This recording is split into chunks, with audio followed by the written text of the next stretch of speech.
Story 1. As a child, having your own room felt like the ultimate luxury. Story 2. I was so poor that I did not realize there were wealthy people living a different life. My entire world was poverty, so that felt normal. As a young adult, I thought the Cheesecake Factory was the fanciest restaurant you could go to. It was the place you went for prom, your wedding, or other once-in-a-lifetime occasions. Story 3. It took me way too long to realize that Red Lobster was just the Applebee's of the sea and not an upscale restaurant. Story 4. A warm bedroom in the winter. I would put on more clothes to go to bed than I would wear during the day. Story 5. I used to share a bedroom with my sister until she complained that I was unbearably annoying. She graciously awarded me the basement bedroom. It was not a bedroom but an unfinished basement with a rug where my bed and furniture sat. The rest of the space was storage with concrete floors. It was cold, dark, and full of spiders. Only when we moved did I finally get my own bedroom with wall-to-wall carpet and a window. Story 6. Peace and quiet. I would spend at least one weekend a month at my grandparents' house when I was growing up, and I distinctly remember how freeing it felt to be able to exist in a non-dysfunctional environment for a day or two. The relief of knowing I would not witness my parents fighting or my mother taking her marital frustrations out on me is still tangible when I think back. There are so many comments on this thread that I relate to, but they seem mostly centered around material concerns. My biggest takeaway from growing up poor is how the stress of financial burden and day-to-day insecurity increases the likelihood of child abuse and domestic violence, especially in communities where basic healthcare and other resources are scarce. Addiction rates also tend to be higher, which only makes those problems worse. Story 7. Buying clothing only happened at the beginning of the school year at Christmas, or maybe if I completely grew out of something. There might have been a bag of hand-me-downs to go through, but that was never the same. My kids do not and will not know how that feels. Edit. Back-to-school shopping was on an incredibly tight budget and often covered only one or two pairs of jeans, a few shirts, a sweatshirt, and a knockoff pair of sneakers. This was not a haul. If I was lucky, I could find clearance items and stretch them. Christmas meant one outfit. Some years were better than others, but most were not. There is nothing wrong with hand-me-downs, but if that is all you ever know, it is not a good feeling. If you never wore clothes that were too small, did not have underwear that fit, or tried to make the free t-shirts from your dad's drywall job look stylish, you might not be coming from the same place. And that is okay. Story 8. My grandmother bought me a new coat at Sears because all I had was a thick, worn hand-me-down sweater and I lived in a cold winter climate. Story 9. A built-in ice cube and water dispenser in your refrigerator. My best friend has one, and I loved it. Do they still make those? Story 10. Growing up, I thought you were rich if your parents paid full price for school lunches. Story 11. Flying anywhere. When I was a kid, an overseas holiday was about as unattainable as a trip to the moon. Almost everyone we knew traveled by family car, bus, train, or ferry. Flying has become so cheap. Story 12. Dippin' Dots. Turns out they actually are a luxury. Holy hell, they are expensive. Story 13. Getting through the grocery checkout without having to remove items at the end. Story 14. Having name-brand shampoo and breakfast foods other than sugary cereal. Getting your first car as a gift instead of having to work to pay for it. Story 15. A refrigerator with an ice maker. A built-in dishwasher. We had the rolling kind. Story 16. Name-brand soap, shampoo, and conditioner. Just shampoo and conditioner? Really? My sister and I usually only have VO5 shampoo from the Dollar Tree or whatever was on sale at James Way. Story 17. My friend's mother almost always had an after-school snack waiting on the kitchen table. It was usually fruit, crackers with peanut butter, or celery with cream cheese, but sometimes it would be donuts or muffins from the grocery store bakery. I was a latchkey kid, so having a snack ready rather than having to scrounge for one myself or wait for my mom to get home seemed luxurious to me. Story 18. Both my parents were teachers, so we ate out only on payday once every 2 weeks. We usually went to a restaurant at the mall like a cafeteria-style Ponderosa, where I would get a large cheeseburger, steak fries, and chocolate pudding. This was around 1982. After dinner, they would give us each $2 to go to the arcade while they walked around the mall. Story 19. Living in my own house rather than with friends, family, or in a motel. Having my own room and an actual bed. Not changing schools once or twice a year. Story 20. I did not do much during the summer. Seeing family, going on vacation, and attending summer camps were not part of my life. Story 21. Having a clean house that smells pleasant and does not smell of animal feces. Story 22. Oh my God. You are having a birthday party at a bowling alley? You must be wealthy. Story 23. Buying hot dogs and hamburger buns, eating fast food, taking a vacation, and keeping the money you earned from any job. Story 24. Shoes without cardboard in the sole to cover the hole. Story 25. I grew up in a lower middle-class home. We had enough that I did not feel poor. We even had a pool, but certain things were luxuries. Restaurant trips were one of them. We went out to eat about once a month. I looked forward to it every time. Mom and Dad would let my sister and me order anything we wanted, including milkshakes and dessert. Most of the time, they would just split a small salad or a plain burger. When asked, they would say, "We had a big lunch." I was about 13 or 14 when I saw them splitting a peanut butter and jelly sandwich when we got home from the restaurant. Only years later did I realize that they loved to see my sister and me happy, so they would never tell us no when we ordered. But they did not have much money, so they would skip their own treat to make us feel good. I love my parents. Story 26. I was never told I love you or hugged by my family. Story 27. Consistent utilities and not having parents tell you they are just buying milk and eggs this week. Story 28. Having more than one television. Having frozen vegetables instead of canned vegetables. Story 29. I still remember being 23 and how absolutely excited I was to go to a nice French restaurant and spend $30 on steak frites for the first time. Story 30. Central heating and air conditioning. When we moved into our first house with floor vents, we were absolutely flabbergasted. All of us kids gathered, put a sheet over ourselves, and watched it fill with air. It was magic. Story 31. More than one bathroom in the house. A bedroom that you do not share with a sibling. A garage with a door opener that you can access from inside the house. Story 32. I was staying at a friend's house, and they had treats. For example, chips and candies. I thought it was because I was a guest, but apparently they had treats all the time. Story 33. Actual ceramic or porcelain plates. We used cheap plastic plate holders, paper plates, and other plasticware until I moved out at 19 and thrifted a set of Fiestaware plates for myself. Story 34. Buy more than one pair of shoes at the beginning of each school year. Do not buy coats, snow pants, or boots that are too big in the hope that they will last at least 2 years. Story 35. On the flip side, some of my high school classmates in the mid to late 1990s thought my dad must be rich because we had 2 phone lines in the house, one for phone calls and one just for the internet. In reality, he was the inventory manager for a store on the other side of the river, also known as across state lines. When he did the math, he realized it was cheaper to pay for a second phone line to access the online inventory system than to make a long-distance call to the store once a week to ask someone to look up the numbers he needed. Story 36. I used to feel jealous when children talked about going to the mall every weekend. Our only mall was an hour away.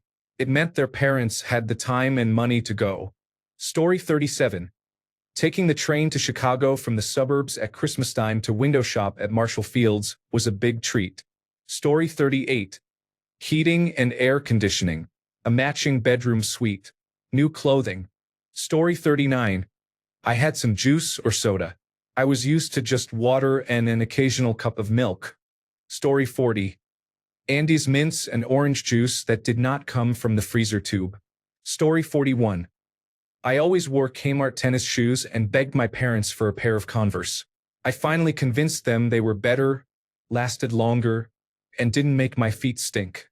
Story 42. My dad, I miss him, used to buy items from the reduced to clear section at the grocery store. I ate Lucky Charms for 2 years before I realized they contained marshmallows. Apparently, if an employee opened packages, ate the marshmallows and resealed the boxes with tape, the store could still sell the cereal at a significant discount. Story 43. I wanted a decent-looking car. I was always embarrassed by the clunkers my family had. Story 44. I still cannot bring myself to buy a new piece of clothing and wear it the same day. Story 45. Getting takeaways, going on holiday, new clothes. Damn, I was poor. Story 46. A ceiling fan? I thought only very rich people could have one. Story 47. Matching flatware. One of my chores was doing the dishes, and our mismatched flatware did not agree with my obsessive-compulsive disorder. Now I'm living the dream. Story 48. I had a Super Nintendo. I still had a great childhood, though. Story 49. Ferrero Rocher chocolate. Now you can get them at the dollar store. Story 50. Family vacations were few and far between. They were usually a trip to the neighboring town to spend a night in a cheap hotel with a pool so my siblings and I could swim. I loved it as a kid, and I love my parents for doing what they could. Story 51. This is hilarious to think about now, but I thought my friends in the early 1980s who lived in houses with crown molding and hardwood floors were so rich. Story 52. A Schwinn Stingray apple cart bike with a wheelie bar and stick shift. Instead, I got a crappy Sears bike with a wicker basket on the front. Story 53. Driving. My father made it seem like paying 89 cents per gallon instead of 88 cents would break us, and that it was absolutely worth driving for miles to find a cheaper gas station. Years after my parents divorced, when my mother had remarried and I was in college, I learned that we were never poor. They just did not like spending money on fun things. My stepfather convinced my mother to go on a cruise for their anniversary one year, and I think they have taken one every year since, except during the COVID-19 pandemic. Story 54. Stairs lead to the second floor. You must be rich to have so much space. Story 55. We didn't get new shoes until our toes wore through to the outside. Story 56. Shopping at J.C. Penney, my cousins got to shop there, and I thought they were rich. Story 57. Avoid vacations anywhere other than to visit relatives who live in another state, especially if you fly instead of drive. Story 58. It is wild how something as simple as having your own bedroom felt like the peak of luxury. Story 59. Damn. Half of these comments still sound like luxuries to me, and I am not even broke. Story 60. Cable television. Having a car or motorcycle that was less than 10 years old. Levi jeans. Having a father. Story 61. Staying in a hotel instead of at a relative's house while traveling. Story 62. Dining out, branded clothes and items and toys. Story 63. Gray Poupon. I thought this was really fancy. Oh, and after 8 chocolates. Story 64. Soft bath towels felt like a luxury. We didn't have a dryer and line-dried all of our clothes. If you've ever line-dried towels, you'll know how stiff and scratchy they become. Visiting friends who had fluffy, thick towels felt like a treat. Story 65. Charles chips were potato chips that had their own delivery trucks and made weekly stops at the rich kids' houses. Story 66. The air conditioning in my parents' bedroom was a window unit, and I was not allowed to go in there. Story 67. Matching bedding. Matching towels. A bedroom set. Vacations. A television that doubled as furniture. Cable. Air conditioning in the car. Story 68. Sit-down restaurants, soda, new clothes, branded items, going to a private practice doctor instead of the emergency room when you were sick, wrapping paper that matched the occasion, Oral-B toothbrushes, a haircut not given by a parent, people who had garages and cable TV. Story 69. Name-brand sneakers stood out to me in kindergarten, especially New Balance, Nike, and Jordans, and I equated them with status and popularity. Story 70. I could buy new clothes off the regular rack whenever I wanted. I got new clothes from the clearance section for my birthday, for Christmas, and for back to school. Luckily for my parents, those were spread pretty evenly throughout the year. Story 71. Vacations that are not just driving to relatives' houses and sleeping on the floor. Story 72. Fridges that dispense ice and water are still my bar for having made it. Story 73. We use toilet paper, but now I have Kleenex tissues in each bathroom and bedroom. Story 74. Saying yes when the waiter asks if you want soup or salad because you heard super salad. Story 75. The frosted animal crackers with sprinkles. Story 76. Flying first class is still a luxury, but I thought you had to be the richest person alive to afford it. Story 77. A two-story house. I thought only rich people lived in them. Story 78. Having parents who were together and did not despise each other. Story 79. Child of the 1980s here, eating at Pizza Hut. The only time I could was when I read enough books for Book It. Story 80. I grew up without electricity, plumbing, or a telephone. I got a phone when I was 15. A shower, a television, and a flush toilet were all extreme luxuries. Hot and cold running water without having to fetch it was astonishing. You were all so spoiled. Story 81. Watching drive-in movies from inside the parking lot. Story 82. White bread. I thought my family wasn't as well off because we ate wheat bread. Now that I'm older, I can't stand the way it sticks to the roof of my mouth. Sourdough or potato bread is the only white bread I'll eat. Whole wheat and multigrain are so good. Story 83. You bought 2 pairs of shoes in the same year. You had to buy them with room to grow so they would last longer.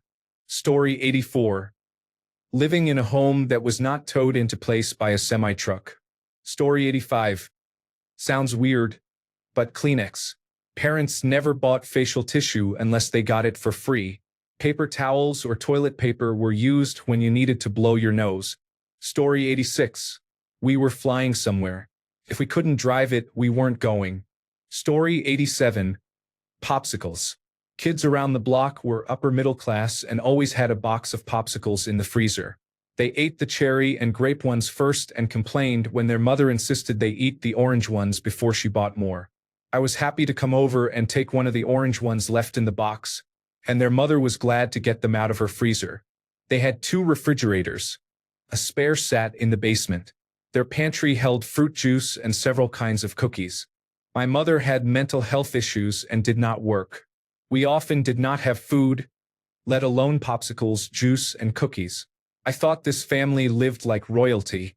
Story 88. 2-door fridge with ice and water dispenser, reliable transportation, food security, an appropriate heating, ventilation, and air conditioning system, basements or multi-level homes, a parent at home, and family dinners. Nowadays, I daydream about homeownership and my kitchen having a wall-mounted pot filler. Story 89. I thought those little electric mini Jeep things that kids have, either in camo or Barbie colors, must have cost $1,000. They seemed completely out of reach. It was not until my late teens when I bought a real, crappy but highway-appropriate car for $400 that I realized my assumption might have been too high. Thanks a bunch for sticking around till the end of the video. Remember to subscribe, and until next time, stay awesome and goodbye.